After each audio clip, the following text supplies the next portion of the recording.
ಯಾವ ಡೈರೆಕ್ಷನಲ್ಲಿ hair growth ಇದೆಯೋ ಅದೇ ಡೈರೆಕ್ಷನಲ್ಲಿ ವ್ಯಾಕ್ಸ್ ಅಪ್ಲಿಕೇಶನ್ ಆಗಬೇಕು.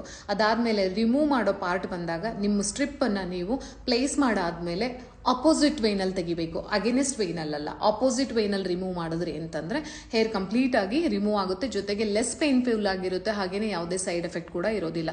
ಬಟ್ ರಿಮೂವ್ ಮಾಡೋ ಟೈಮ್ ಅಂತ ಬಂದಾಗ ನೀವು ಸ್ಕಿನ್ನನ್ನು ಸ್ವಲ್ಪ ಟೈಟ್ ಆಗಿ ಒಂದು ಎಂಡಲ್ಲಿ ಹೋಲ್ಡ್ ಮಾಡಬೇಕು. ನೀವು ಸ್ಕಿನ್ನನ್ನು ಹೋಲ್ಡ್ ಮಾಡಿಲ್ಲ ಅಥವಾ ಹ್ಯಾಂಡನ್ನು ಹೋಲ್ಡ್ ಮಾಡಿಲ್ಲ ಒಂದು ಎಂಡಲ್ಲಿ ಅಂತಂದರೆ ಫಸ್ಟ್ ಶೋರ್ ಕ್ಲೈಂಟಿಗೆ ತುಂಬ ಪೇನ್ ಆಗುತ್ತೆ. ಯಾಕಂದರೆ ಸ್ಕಿನ್ನನ್ನು ನಾವು ಪುಲ್ ಮಾಡ್ತೀವಲ್ಲ, ಸೊ ಎಳೆದು ಬಿಟ್ಟಾಗ ಎಷ್ಟು ಪೇನ್ ಆಗುತ್ತಲ್ವಾ. ಸೊ ಹಾಗೇನೆ ಎಸ್ಪೆಷಲಿ ನೀವು ವ್ಯಾಕ್ಸ್ ಮಾಡುವಾಗ ಹೇರ್ ಕೂಡ ಜೊತೆಲೇ ಇರುತ್ತೆ, ಅವಾಗ ನೀವು ಜೋರಾಗಿ ಎಳೆದು ಬಿಟ್ಟಾಗ ಫಾರ್ ಶೋರ್ ಡೆಫಿನೆಟ್ಲಿ ಅವರಿಗೆ ಪೇನ್ ಆಗೇ ಆಗುತ್ತೆ. ಹಾಗಾಗಿ ಒಂದು ಸೈಡ್ ಎಂಡನ್ನು ನೀವು ಹೋಲ್ಡ್ ಮಾಡಬೇಕು. ಪರ್ಟಿಕ್ಯುಲರ್ಲಿ ನೀವೇನಾದರೂ ಅಂಡರ್ ಆರ್ಮ್ ಮೇಲೆ ವ್ಯಾಕ್ಸ್ ಮಾಡ್ತಾ ಇದ್ದೀರಾ ಅಂತಂದ್ರೆ ಸ್ವಲ್ಪ ಜಾಸ್ತಿ ಅಟೆಂಟಿವ್ ಆಗಿರ್ಬೇಕು. ಯಾಕಂದ್ರೆ ಅಲ್ಲಿರುವಂಥ hair direction sometimes three different direction ಇರುತ್ತೆ, ಸಮ್ಟೈಮ್ಸ್ 4 ಡಿಫ್ರೆಂಟ್ ಡೈರೆಕ್ಷನ್ ಅಲ್ಲಿ ಇರುತ್ತೆ. ಸೊ ಹಾಗಾಗಿ ಅಲ್ಲಿ ಮಾಡುವಾಗ ನೀವು ಚಿಕ್ಕ ಚಿಕ್ಕ ಏರಿಯಾನೇ ತಗೊಳ್ಳಿ, ಅದು ಯಾವ್ಯಾವ ಡೈರೆಕ್ಷನ್ ಅಲ್ಲಿ ಇದೆಯಲ್ಲ ಅದೇ ವೇನಲ್ಲೇ ತಗೊಳ್ಳಿ. ಚಿಕ್ಕ ಚಿಕ್ಕ ವೇನಲ್ಲೇ ತಗೊಂಡು ಮಾಡಿದಾಗ ಕೆಲಸ ಬೇಗನೂ ಆಗುತ್ತೆ, ಲೆಸ್ ಪೇನ್ಫುಲ್ ಆಗಿರುತ್ತೆ, ಹಾಗೇನೆ ಯಾವುದೇ ಸೈಡ್ ಎಫೆಕ್ಟ್ ಕೂಡ ಇರಲ್ಲ.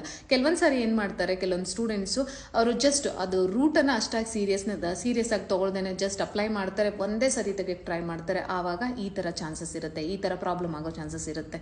ಸೊ ಹಾಗಾಗಿ ನೀವು ಫಸ್ಟು ಡೈರೆಕ್ಷನ್ ಪ್ರಾಪರ್ ಆಗಿ ನೋಡ್ಕೊಳ್ಳಿ. ಡೈರೆಕ್ಷನ್ ಪ್ರಾಪರ್ ಆಗಿ ನೋಡ್ಕೊಂಡ್ಮೇಲೆ ಪೌಡರ್ ಅಪ್ಲಿಕೇಶನ್ ಕೂಡ ತುಂಬ ಇಂಪಾರ್ಟೆಂಟ್. ಯಾಕಂದರೆ ಪೌಡರ್ ಅಪ್ಲೈ ಮಾಡೋದು ಲೆಸ್ ಪೇನ್ಫುಲ್ ಆಗಲಿ ಅಂತ ಅಲ್ಲ, ಅಲ್ಲಿರುವಂಥ ಮಾಯ್ಶ್ಚರೈಸರ್ನ ಕಂಪ್ಲೀಟಾಗಿ ಅಬ್ಸರ್ವ್ ಮಾಡಿಕೊಂಡು ಏರಿಯಾನ ಪೂರ್ತಿಯಾಗಿ ಡ್ರೈ ಮಾಡಲಿ ಅಂತ ಪೌಡರನ್ನು ಅಪ್ಲೈ ಮಾಡೋದು. ಸೊ ಹಾಗಾಗಿ ಪ್ರಾಪರ್ ಪೌಡರ್ ಅಪ್ಲಿಕೇಶನ್ ಮಾಡ್ಕೊಂಡ್ಮೇಲೆ ನಿಮಗೆ ಡೈರೆಕ್ಷನ್ ಕ್ಲಾರಿಟಿ ಇನ್ನೂ ಪ್ರಾಪರಾಗಿ ಸಿಗುತ್ತೆ. ಸೊ ಆ ಕ್ಲಾರಿಟಿ ಸಿಕ್ಕ ಮೇಲೆ ನೀವು ಚಿಕ್ಕ ಚಿಕ್ಕ ಏರಿಯಾನ ಅಪ್ಲೈ ಮಾಡಿಕೊಂಡು ಚಿಕ್ಕ ಚಿಕ್ಕ ಏರಿಯಾನೇ ರಿಮೂವ್ ಮಾಡೋದ್ರಿಂದ ಕ್ಲೈಂಟ್ ಕೂಡ ಅದು ತುಂಬ ರಿಲ್ಯಾಕ್ಸಿಬಲ್ ಆಗಿರುತ್ತೆ, ಹಾಗೆ ನಿಮಗೂ ಕೂಡ ಕೆಲಸ ಬೇಗ ಆಗಿಬಿಡುತ್ತೆ. ಇಲ್ಲ ಅಂತಂದರೆ ಡಬಲ್ ಕೆಲಸ ಆಗುತ್ತೆ, ಸಮ್ಟೈಮ್ಸ್ ತ್ರಿಬಲ್ ಕೆಲಸ ಆಗುತ್ತೆ, ನಿಮಗೂ ಕೂಡ ಫೆಡಪ್ ಫೀಲ್ ಆಗುತ್ತೆ. ಸೊ ಹಾಗಾಗಿ ವ್ಯಾಕ್ಸ್ ಮಾಡುವಾಗ ಎಸ್ಪೆಷಲಿ ಈ ಥರ ಅಪೋಸಿಟ್ ಡೈರೆಕ್ಷನಲ್ಲಿರುವಂಥ ಹೇರ್ ಜೊತೆ ನೀವು ಡೀಲ್ ಮಾಡ್ತಿದ್ದೀರಾ ಅನ್ನೋದಾದರೆ ಸ್ವಲ್ಪ ಪೇಷನ್ಸ್ ಇಂದ ಸ್ವಲ್ಪ ಜಾಣ್ಮೆಯಿಂದ ಮಾಡಿ ವರ್ಕ್ ಕೂಡ ತುಂಬ ಕ್ಲಿಯರ್ ಆಗಿ ಬರುತ್ತೆ.